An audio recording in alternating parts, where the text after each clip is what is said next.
ముంబై ఇండియన్స్తో జరిగిన మ్యాచ్లో రెప్పపాటు వేగంలో ఒక స్టంపింగ్ చేశాడు ఎంఎస్ ధోని.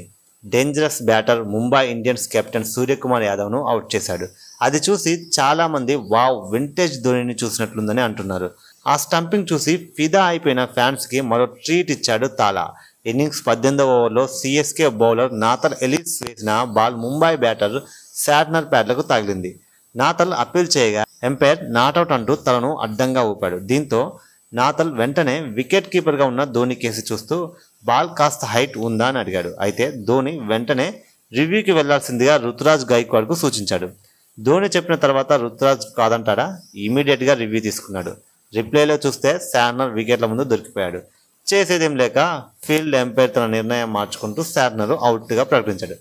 దీంతో మరోసారి డిఆర్ఎస్ అంటే డిసిషన్ రివ్యూ సిస్టమ్ కాదని ఇది ధోని రివ్యూ సిస్టమ్ అంటూ సిఎస్కే అభిమానులు సోషల్ మీడియాలో ఊపేస్తున్నారు. గతంలో కూడా చాలాసార్లు ధోని తీసుకున్న రివ్యూలు పాజిటివ్ ఫలితాలు ఇచ్చాయి. అందుకే చాలామంది సరదాగా డిఆర్ఎస్ అంటే ధోని రివ్యూ సిస్టమ్ అంటూ కామెంట్ చేస్తున్నారు. మరి మీరేమనుకుంటున్నారో కింద కామెంట్ చేసేయండి.